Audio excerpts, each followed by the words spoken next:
Hey everyone, welcome back to RJK Hindi. Now we're going to look at our subjects or our pronouns. मैं, तू, तुम, आप, ये, यह, वह, ये, वे, or for both of them it could be ye, wo, and hum. Okay? First, I want to talk about these subjects a little bit.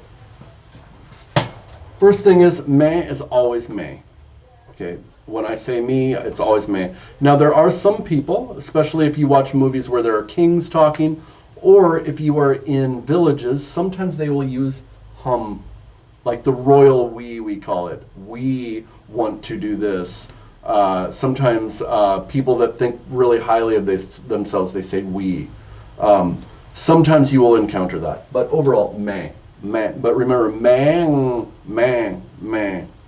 See the nasal there. Tú. Okay, this sounds like Spanish, or I think in many languages, tú means you, right? But in a casual way. Well, it's the same in Hindi, except this is very casual. You never want to use this. So people will use it to servants or people very far below them. And you'll see that when you conjugate the verb, it's at its base form, the lowest form you can use. Now, you also will encounter this in Hindi and Urdu poetry. So in songs, some people will say tu. Part of this is, and you can read more in my book, I don't have a lot on it, but part of it is that it makes it easy, makes the conjugated verbs shorter. You can say things a lot quicker in tu form. But there's another element.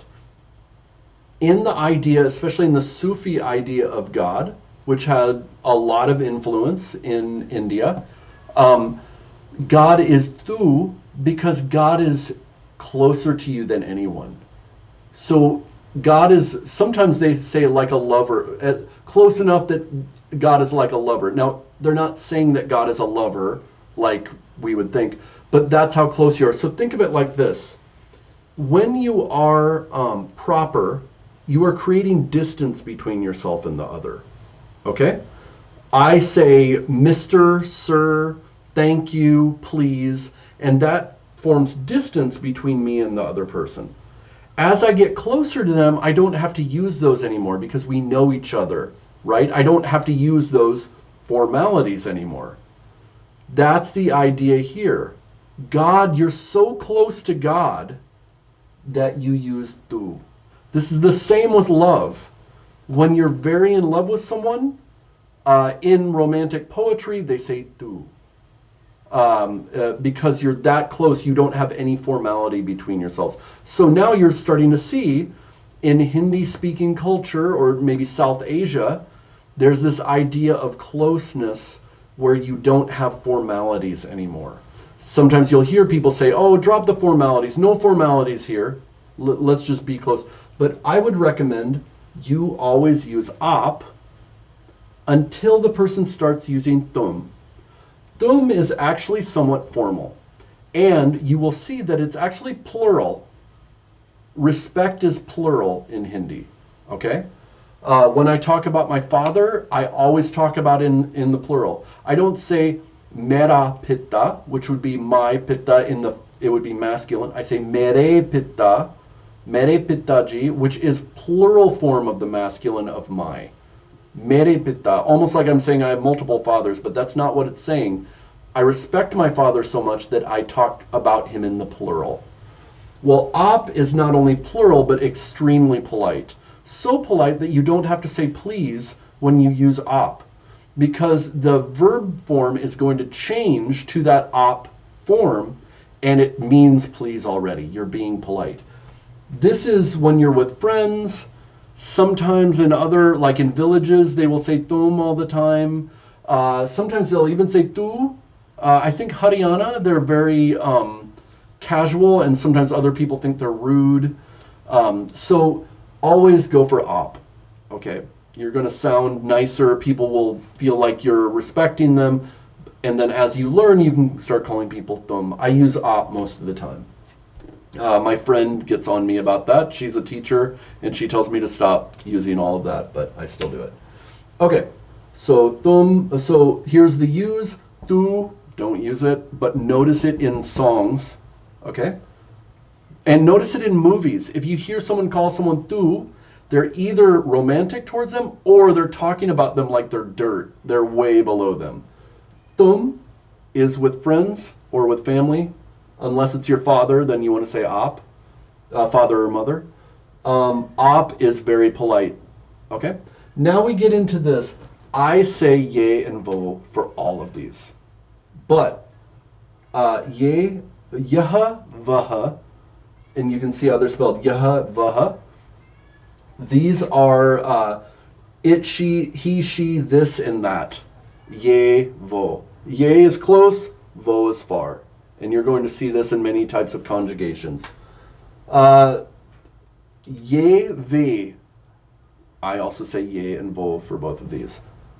Them, those people, them. People, you use ve and vo, usually. These, those. But these are the usual forms. That looks like yaha, right? But I say ye. And this is the other. Looks like vaha, right? But I say vo. Vo. Ye, vo. That's how I usually say it. And then hum is we. All right? All right. So let's conjugate some of them. Okay, we've got all of our things up here. So now we're going to introduce a verb.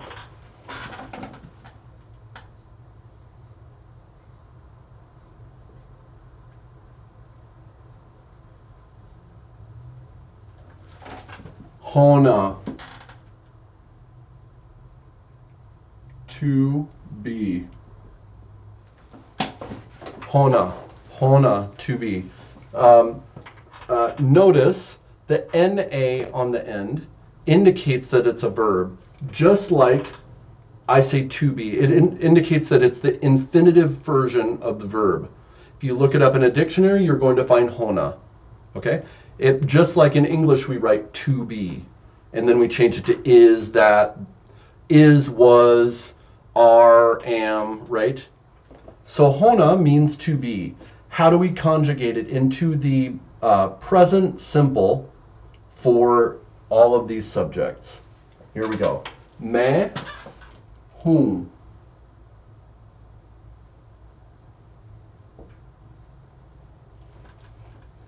Tu hai.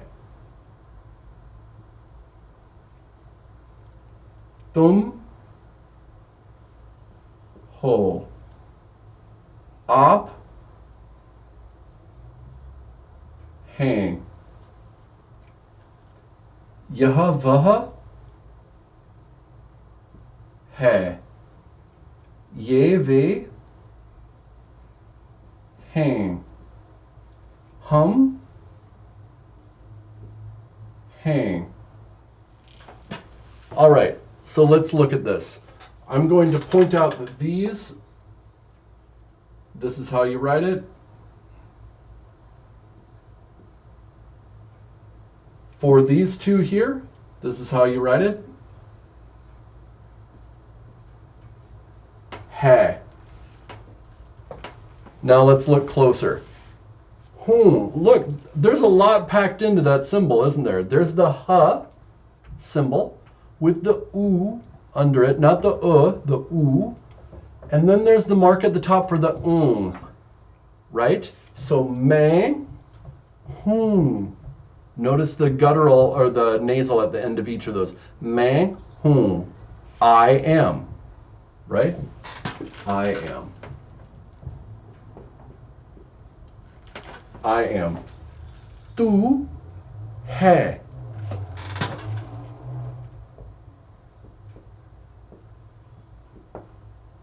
Hai. You are. Tum ho. You are. Up, hang. We're looking at this one right here with the dot on top. Hang, hang. Remember, this one was ha. This one's hang with the dot. Hang. Up, hang. Yaha, vaha, ha. Ha indicates singular. To make it plural, if you look below at the yeve, it becomes hang, hang. So let's look at how I made these. Hona, to be, changes to whom, whom. Which one goes with that? May. That's the only one that goes with it. May, whom. May, may, whom. Okay, what about this one? Which one is this? Whole. There's only one that goes with that. Tum, tum, ho. Tum, ho. I am. You.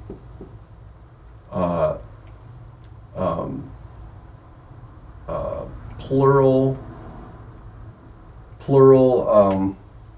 Casual. You are. What about he? He. It can be multiple, right? Tu, which we don't ever use, right? Tu hai. Notice how that is the most simple form. It is the least conjugated. It's simple. Tu hai. Tu hai. It can also be yaha and vaha. Hai. So it can be you are, super casual.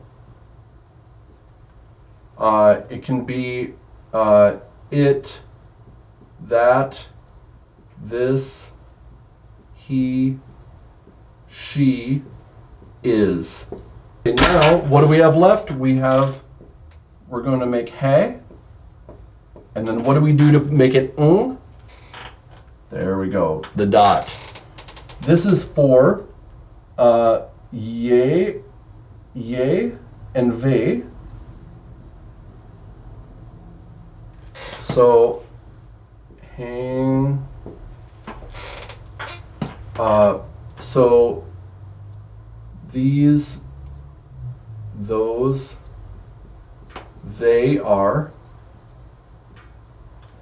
It can be for hum, we are. See how even in English we're conjugating these. We are. And it can also be op. Ophang. You, super formal. Are. All right? Whom, मैं हूँ. हो, तुम हो. है, तू है, यह वह है. Or, in my case, ये वो है. ये वे हैं. Or, in my case, ये वो हैं. हम हैं. We are. आप हैं. You, sir, are. You, mister, you are. आप हैं. Or madam, you are. आप हैं. Okay, so that's going over our first time of conjugating. Next time we're going to come back and conjugate some other verbs in this way. Okay? See you next time. Make sure to like and subscribe. Add any comments. Go to RJK English if you want to have further conversation. And check out my book if you want to buy it on Amazon. I think it's $3. All right, See you.